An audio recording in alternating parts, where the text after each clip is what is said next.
क्या आपने कभी सोचा है कि मांस खाना सच में पाप है, या बस समाज द्वारा बनाया गया एक डर? क्या कोई सच्चा सनातनी मांस नहीं खा सकता, या फिर यह सिर्फ एक आध्यात्मिक भ्रम है? हिंदू धर्म, जो सबसे प्राचीन धर्मों में से एक है, उसके ग्रंथ क्या कहते हैं मांसाहार के बारे में? क्या गीता में मांस खाने की मनाही है? क्या ऋषि मुनि शाकाहारी थे या कुछ मांस भी खाते थे? और स्वयं परमहंस योगानंद, जिन्होंने पश्चिम में योग और आत्मज्ञान का दीप जलाया, उनका क्या कहना था मांस खाने को लेकर? इस वीडियो में हम 25 ऐसे सिद्धांत जानेंगे जो आपको स्पष्ट रूप से बताएंगे क्या मांस खाना वास्तव में पाप है या कुछ विशेष स्थितियों में धर्म सम्मत भी हो सकता है। तो वीडियो को अंत तक जरूर देखिए, क्योंकि आखिरी सिद्धांत आपके सोचने का नजरिया पूरी तरह बदल सकता है। सिद्धांत 1, अहिंसा परम धर्म। मांस भक्षण से आत्मा की संवेदनशीलता नष्ट होती है। हिंदू धर्म का मूल आधार है अहिंसा परम धर्म, अर्थात सबसे श्रेष्ठ धर्म है किसी को हानि न पहुंचाना। जब कोई व्यक्ति मांस का सेवन करता है तो वह प्रत्यक्ष या परोक्ष रूप से एक जीव की हत्या का भागी बनता है। यह हत्या न केवल बाहरी रूप से होती है, बल्कि आत्मा की भीतरी संवेदनशीलता को भी कुंद कर देती है। परमहंस योगानंद जी कहते हैं कि मनुष्य का मन तभी आध्यात्मिक ऊंचाइयों को छू सकता है जब उसका शरीर और चित्त सात्विक हो।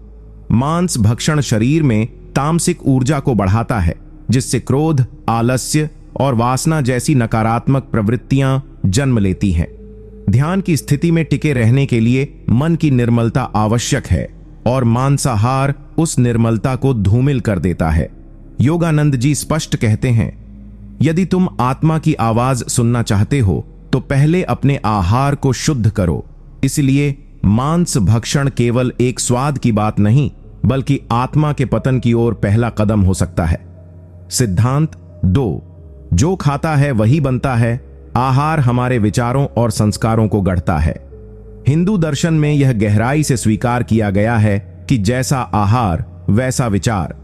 परमहंस योगानंद जी बार बार इस बात पर जोर देते थे कि मनुष्य जो खाता है उसका सीधा प्रभाव उसकी चेतना, मानसिक स्थिरता और आत्मिक ऊर्जा पर पड़ता है।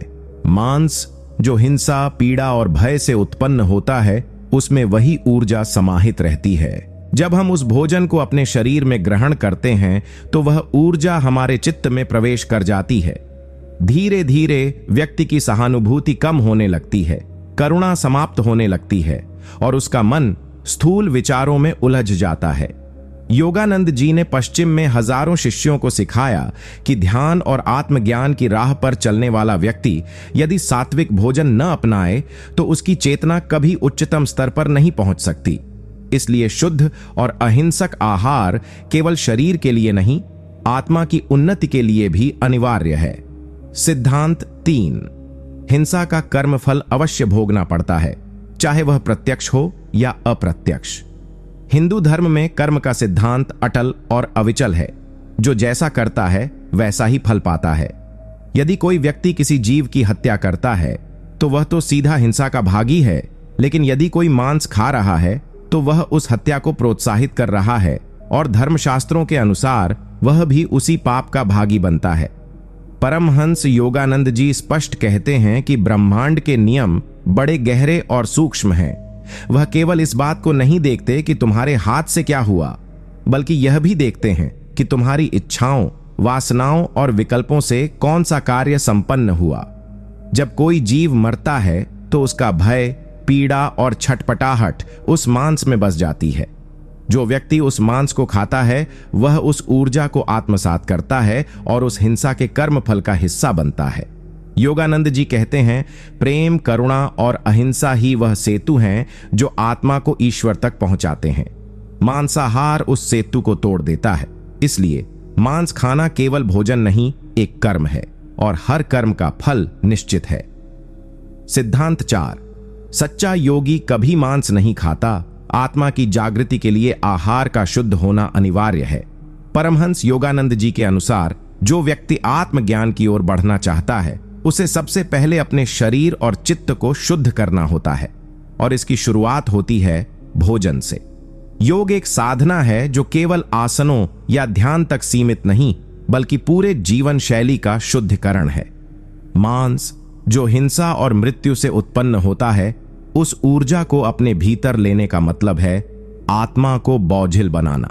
योगी का मार्ग अत्यंत सूक्ष्म होता है, जहां विचारों की भी शुद्धता आवश्यक होती है। जब कोई मांस का सेवन करता है तो उसकी चेतना स्थूल हो जाती है और ध्यान की गहराइयों में जाना कठिन हो जाता है। योगानंद जी कहते थे, जिसने मांस से तौबा नहीं की वह प्राणायाम तो कर सकता है, लेकिन आत्मा की तल्लीनता में कभी स्थिर नहीं हो सकता। सच्चे योगी के लिए आहार न केवल शरीर को चलाने का माध्यम है, बल्कि वह साधना का एक गूढ़ हिस्सा है जो उसकी ऊर्जा को नियंत्रित करता है। इसलिए आत्म जागृति चाहने वाला कभी भी उस भोजन को नहीं अपनाता जो किसी की मृत्यु से प्राप्त हुआ हो। परमहंस योगानंद जी कहते हैं कि मनुष्य की सबसे दिव्य शक्ति है उसकी करुणा। जब वह किसी दूसरे प्राणी के दुख को अपना समझता है, तभी उसकी आत्मा जागृत होती है। लेकिन मांस भक्षण उस करुणा को धीरे धीरे मार देता है। जब एक व्यक्ति बार बार उस मांस को खाता है जो किसी जानवर की वेदना से निकला है, तो उसका चित्त धीरे धीरे कठोर बनता जाता है। वह दूसरों की पीड़ा को अनदेखा करना सीखता है और यही भावना धीरे धीरे उसके व्यवहार, विचार और संबंधों में उतर जाती है। योगानंद जी कहते हैं कि मांसाहार व्यक्ति को केवल शारीरिक रूप से नहीं, भावनात्मक और आत्मिक रूप से भी विकृत करता है। वह मनुष्य जो जीवों के रक्त और मांस को अपने शरीर का हिस्सा बना लेता है, वह ईश्वर से जुड़े उस करुणामयी तार को धीरे धीरे काटता चला जाता है। एक ऐसा व्यक्ति जो भोजन में हिंसा को स्वीकार करता है, वह जीवन में भी अनजाने में क्रूरता, कठोरता और स्वार्थ को अपनाने लगता है। इसलिए यदि आत्मा को ऊपर उठाना है तो पहले हृदय को कोमल बनाना होगा, और वह तभी संभव है जब हम अपने भोजन में भी करुणा को स्थान दें। सिद्धांत 6, मांसाहार से शरीर रोगग्रस्त होता है। आध्यात्मिक प्रगति के लिए स्वास्थ्य का सात्विक होना आवश्यक है। परमहंस योगानंद जी ने सदैव यह सिखाया कि आत्मा की यात्रा तभी सफल हो सकती है जब शरीर उसका सशक्त और शुद्ध साधन बन जाए। मांसाहार चाहे जितना भी स्वादिष्ट क्यों न लगे, वास्तव में शरीर के लिए एक भारी, विषाक्त और रोगकारक तत्व है। वैज्ञानिक रूप से भी यह सिद्ध हो चुका है कि मांस शरीर में कोलेस्ट्रॉल, अम्लता, कब्ज, हृदय रोग और कैंसर जैसे गंभीर रोगों को जन्म देता है। लेकिन आध्यात्मिक दृष्टि से भी यह और अधिक हानिकारक है। जब शरीर रोगी होता है तो मन भी बेचैन और चंचल हो जाता है, और जब मन चंचल हो तो ध्यान और साधना में स्थिर होना असंभव हो जाता है। योगानंद जी ने कहा, तुम्हारा शरीर तुम्हारा मंदिर है। उसमें जो कुछ भी प्रवेश करता है वह तुम्हारे भीतर ईश्वर के प्रकाश को या तो तेज करता है या बुझा देता है। मांस जो मृत है वह शरीर में सड़न, भारीपन और आलस्य लाता है, जिससे साधक की ऊर्जा नीचे गिरती है। इसके विपरीत फल, सब्जियां और सात्विक भोजन शरीर को हल्का, मन को स्थिर और आत्मा को तेजोमयी बनाते हैं। इसलिए मांसाहार केवल स्वाद का प्रश्न नहीं है, बल्कि यह आपकी साधना को रोकने वाला एक बड़ा बाधक है। सिद्धांत 7, प्रेम और एकता की भावना मांसाहार से नष्ट होती है। जीवों में ईश्वर को देखना ही सच्ची भक्ति है। परमहंस योगानंद जी सिखाते हैं कि जब तक मनुष्य हर जीव में परमात्मा को देखना नहीं सीखता, तब तक उसकी भक्ति अधूरी रहती है। जब कोई व्यक्ति मांस का सेवन करता है तो वह अपने व्यवहार से यह दर्शाता है कि दूसरे प्राणियों का जीवन उसके स्वाद, सुख या सुविधा से कम मूल्य का है। यह भावना न केवल अहंकार को जन्म देती है, बल्कि उस ईश्वरीय एकता को भी तोड़ देती है जो हर जीव में व्याप्त है। सनातन धर्म कहता है कि वसुधैव कुटुंबकम, अर्थात संपूर्ण विश्व एक परिवार है। लेकिन जब हम किसी निरीह प्राणी की हत्या को भोजन मानते हैं तो हम उस परिवार के ही एक सदस्य की पीड़ा को अनदेखा कर देते हैं। योगानंद जी कहते हैं, सच्चा साधक वही है जो न केवल मानवों से प्रेम करता है, बल्कि पशु, पक्षी, कीट और वृक्षों तक को अपने भीतर की दया से स्पर्श करता है। मांसाहार इस कोमलता को नष्ट करता है और मनुष्य को आत्म केंद्रित बना देता है। इसलिए जो व्यक्ति ईश्वर से जुड़ना चाहता है उसे हर जीव में उसी ईश्वर की उपस्थिति को महसूस करना होगा, और यह संभव तभी है जब हम अपने आहार से हिंसा को बाहर निकालें। सिद्धांत 8। मांस का आकर्षण इंद्रिय भोग को बढ़ाता है, और इंद्रिय भोग आत्मा की सबसे बड़ी बाधा है। परमहंस योगानंद जी कहते हैं कि आत्मा की सबसे बड़ी दुश्मन है इंद्रियों की अतृप्त लालसा, विशेषकर स्वाद की। मांसाहार इस लालसा को और प्रबल करता है, क्योंकि यह केवल भूख का नहीं बल्कि रस, उत्तेजना और भोग का आहार बन जाता है। जब कोई व्यक्ति बार बार स्वाद के पीछे दौड़ता है तो वह भीतर से स्थिर नहीं रह पाता। उसका ध्यान भीतर जाने के बजाय बाहर की भौतिक चीजों में उलझा रहता है, और यही है आध्यात्मिक पतन की शुरुआत। मांस, जो तीव्र गंध, भारी पाचन और तीव्र रस के कारण मन को स्थूल बनाता है, व्यक्ति को आत्मनिरीक्षण और ध्यान से दूर ले जाता है। योगानंद जी चेतावनी देते हैं कि इंद्रियों की गुलामी आत्मा की मुक्ति के मार्ग को बंद कर देती है। साधक को चाहिए कि वह अपनी इंद्रियों पर शासन करे, न कि उनके गुलाम बने, और यह शासन तभी संभव है जब व्यक्ति सबसे पहले अपने आहार को नियंत्रित करे। मांस का आकर्षण शरीर की आदत बनकर आत्मा को बांध लेता है, और जब तक यह बंधन नहीं टूटता तब तक कोई भी सच्चा साधक परम आनंद को प्राप्त नहीं कर सकता। परमहंस योगानंद जी कहते हैं कि आत्मा का स्वभाव शांति, प्रेम और करुणा है। जब कोई मनुष्य अपने जीवन को ऐसे भोजन से पालता है जो किसी प्राणी की हत्या से प्राप्त हुआ हो, तो वह केवल शरीर को पोषण नहीं दे रहा बल्कि अपनी आत्मा को उस हिंसा का बोझ भी दे रहा है। एक ऐसा मनुष्य जो दिन प्रतिदिन दूसरों की मृत्यु से बने भोजन को स्वीकार करता है, उसके भीतर की करुणा धीरे धीरे दम तोड़ने लगती है, और जब करुणा मरती है तब आत्मा से जुड़ने वाला सबसे गहरा पुल टूट जाता है। योगानंद जी चेताते हैं कि जिसे भीतर की शांति चाहिए, उसे बाहर के जीवों को भी शांति देनी होगी। जो व्यक्ति शांति के लिए ध्यान करता है, मंत्र जपता है, परंतु भोजन में हिंसा को जगह देता है, वह दो विपरीत दिशाओं में चल रहा है। मांस खाना यानी अपने भीतर अशांति का बीज बोना और फिर उसी अशांति को ध्यान में महसूस करना। इसलिए यदि कोई व्यक्ति वास्तव में परमात्मा को अपने हृदय में बसाना चाहता है, तो उसे अपने जीवन से उस हर आदत को निकालना होगा जो किसी और की पीड़ा पर टिकी हो। यही करुणा आत्मा की सच्ची सांस है। सिद्धांत 11। मांसाहार से बुद्धि पर आवरण चढ़ जाता है, सूक्ष्म ज्ञान और अंतर्ज्ञान मंद हो जाते हैं। परमहंस योगानंद जी बार बार इस बात पर जोर देते थे कि मांसाहार केवल शरीर को नहीं बल्कि चेतना को भी जड़ और भारी बना देता है। एक साधक की सबसे बड़ी पूंजी होती है उसकी सूक्ष्म बुद्धि, वही बुद्धि जो अंतर्ज्ञान को जन्म देती है और आत्मा की आवाज को सुनने योग्य बनाती है। लेकिन जब कोई व्यक्ति ऐसे आहार का सेवन करता है जो तामसिक गुणों से भरपूर है, जैसे कि मांस, तो वह सूक्ष्मता नष्ट हो जाती है। बुद्धि पर एक मोटा आवरण चढ़ जाता है जिससे व्यक्ति संसार के झूठे सुखों और भ्रमों में फंसा रहता है। योगानंद जी कहते हैं, तुम्हारी आत्मा तुम्हें पुकारती है पर तुम सुन नहीं पाते, क्योंकि तुम्हारे अंदर शोर है और उस शोर की जड़ है तुम्हारा अहिंसात्मक आहार। मांस खाने से चेतना का कंपन भारी हो जाता है और व्यक्ति सही गलत का भेद, शुभ अशुभ की संवेदना और आत्मा की दिशा को पहचानने की क्षमता खो बैठता है। इसलिए जो साधक अपने भीतर से दिव्यता और दिशा पाना चाहता है, उसे पहले अपने आहार को इतना निर्मल बनाना होगा कि उसकी बुद्धि एक स्वच्छ दर्पण की तरह आत्मा का प्रतिबिंब दिखा सके। बिना सात्विक आहार के सच्चा ज्ञान कभी प्रकट नहीं होता। सिद्धांत 12। जो प्राणी अपने प्राणों के लिए तड़पता है, उसकी चीख आकाश में नहीं तुम्हारी आत्मा में गूंजती है। परमहंस योगानंद जी ने जीवन भर करुणा, संवेदना और अंतरात्मा की आवाज को महत्व दिया।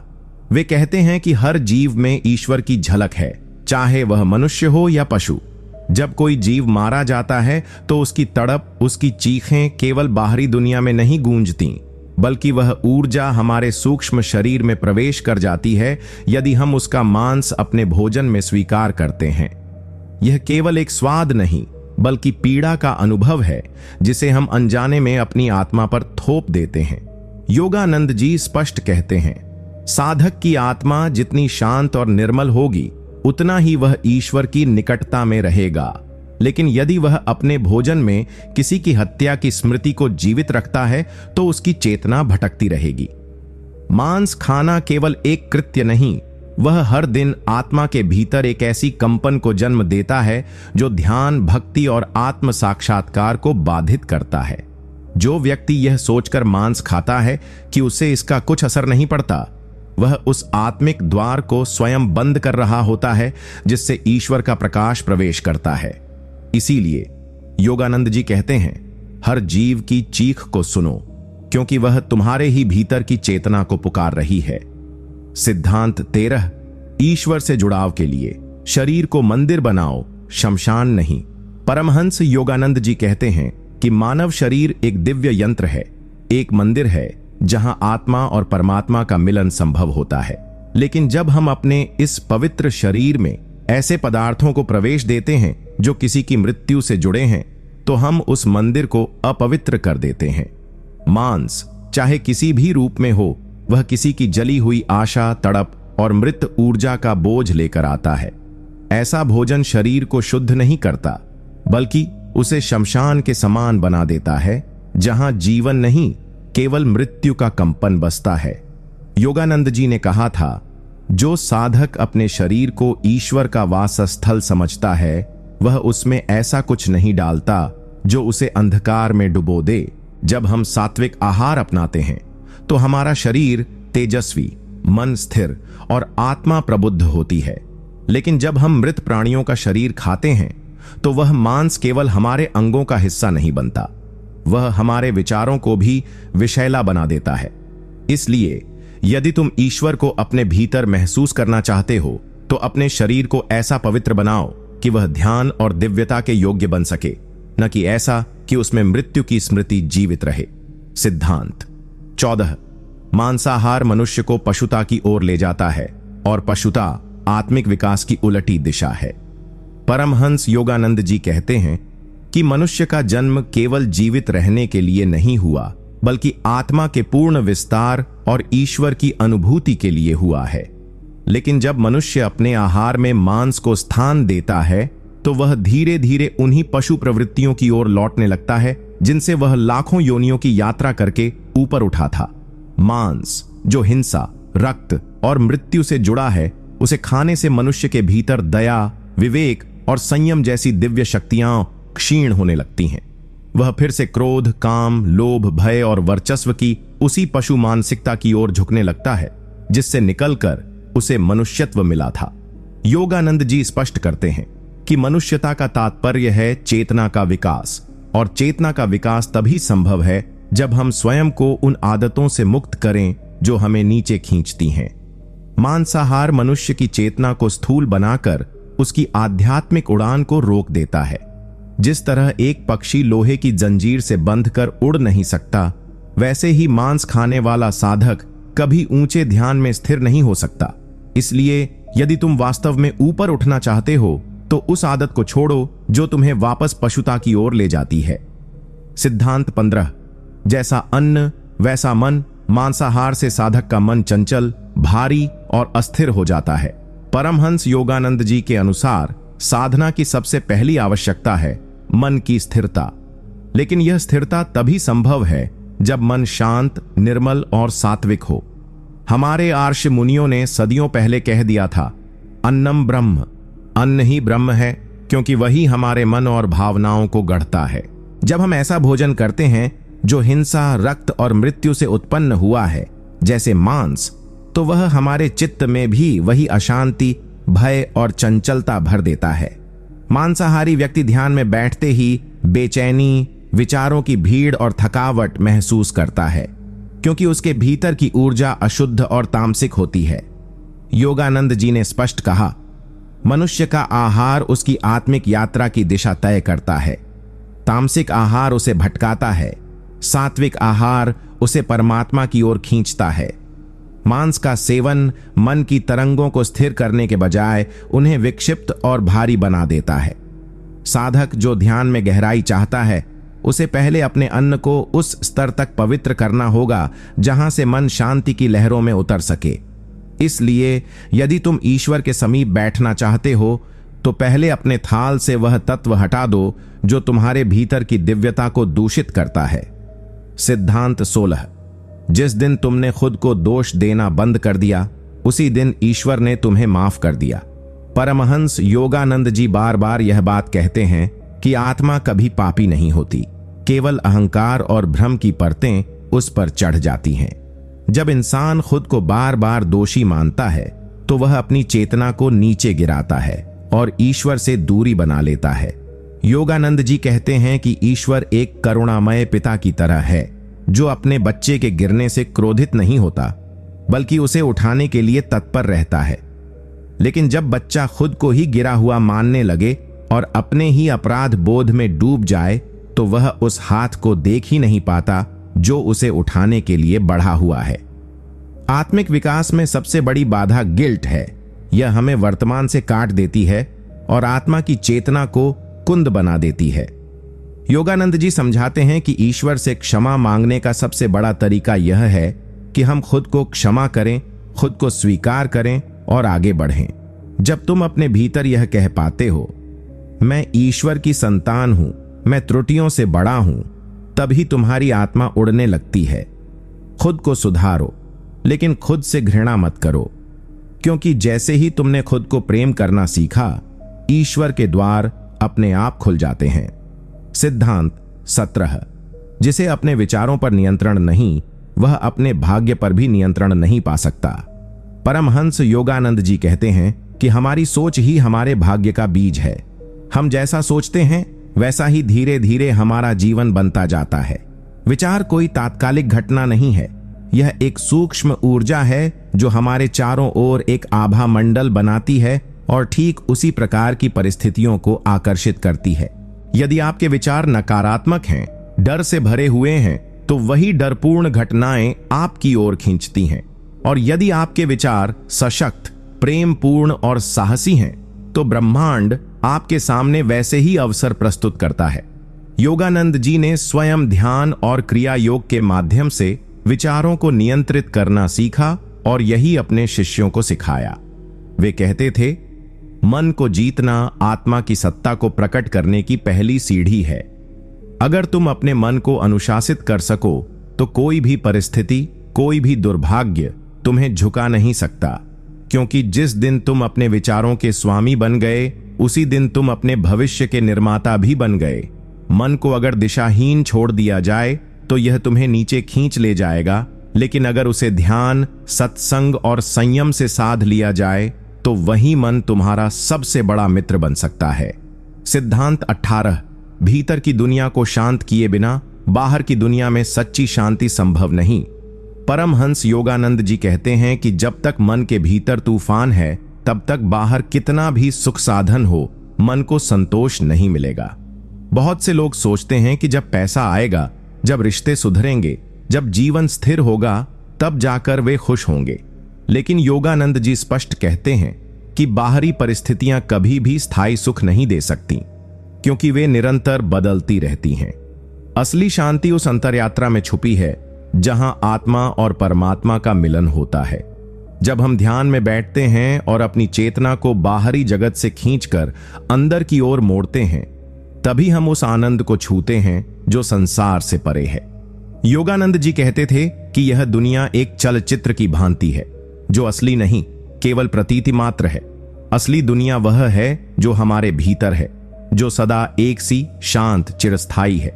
अगर भीतर तू शांति से भरा है तो बाहर युद्ध भी हो तो तुझे नहीं छू सकता, और यदि भीतर अशांति है तो बाहर का सबसे सुंदर दृश्य भी निरर्थक लगेगा। इसलिए ध्यान, साधना, मौन और आत्मनिरीक्षण यही वास्तविक शांति की कुंजी है। सिद्धांत 19। ईश्वर का अनुभव करना है तो अपनी इच्छाओं की आंधी को शांत करना होगा।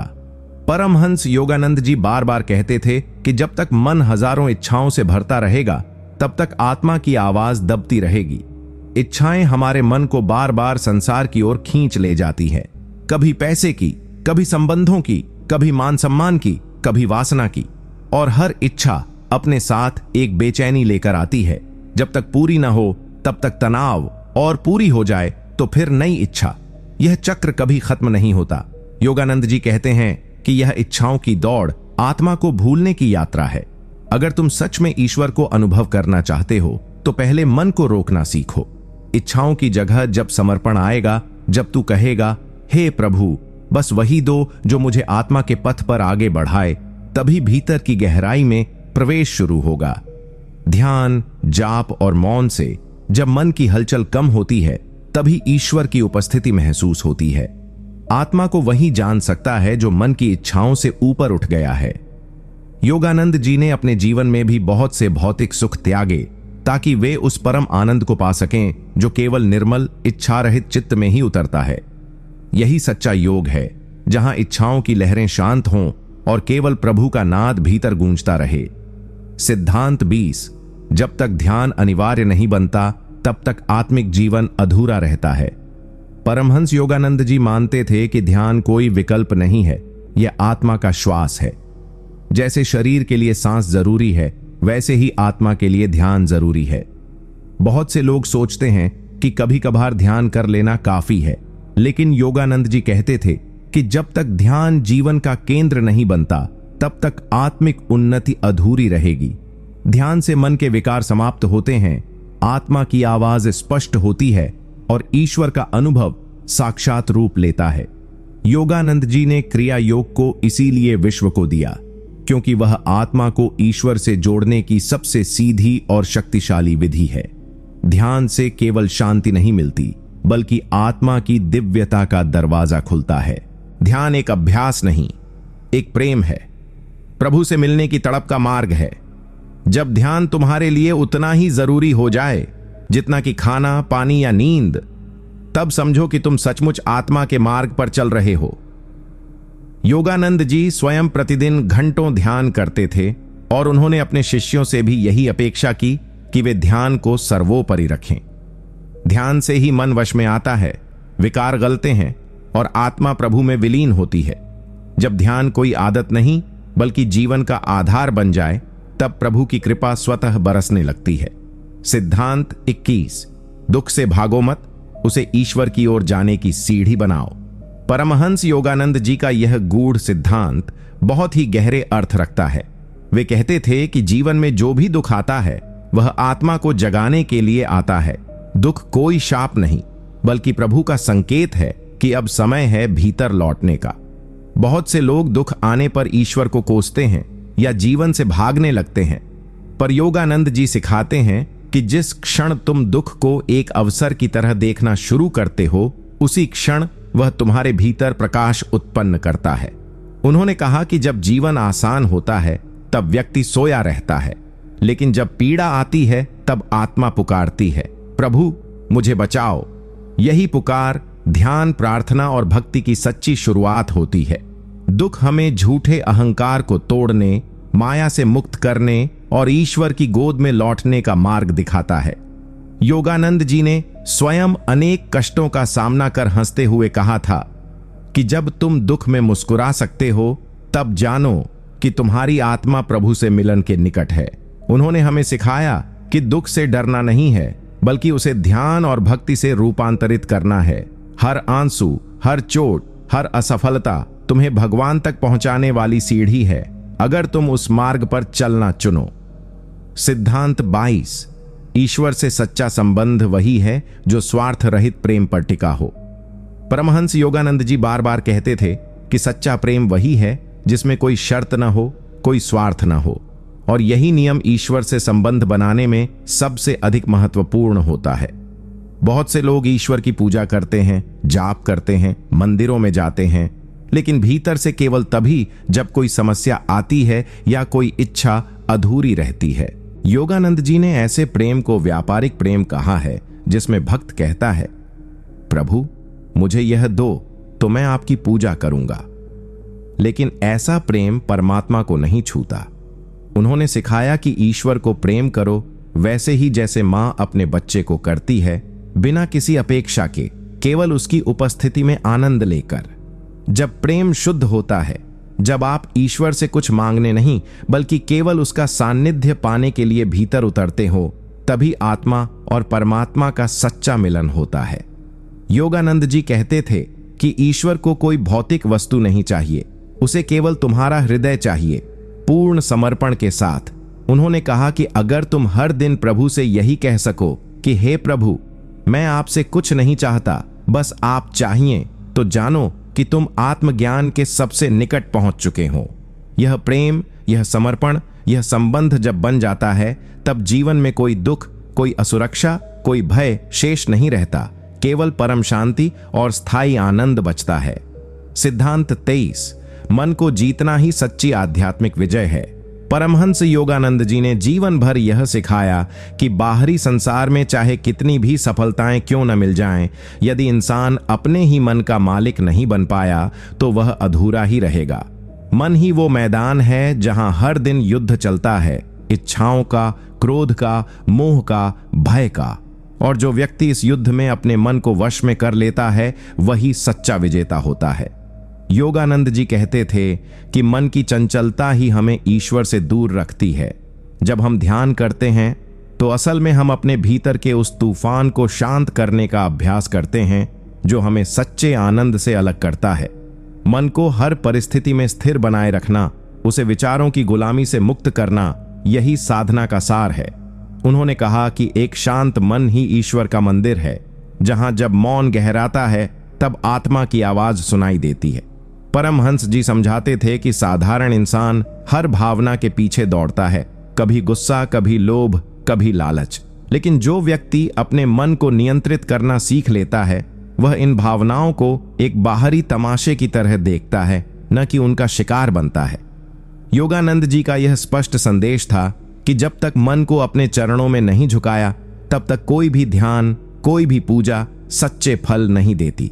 मन को जीतो, वही तुम्हारी आत्मा की स्वतंत्रता का द्वार है। सिद्धांत 24।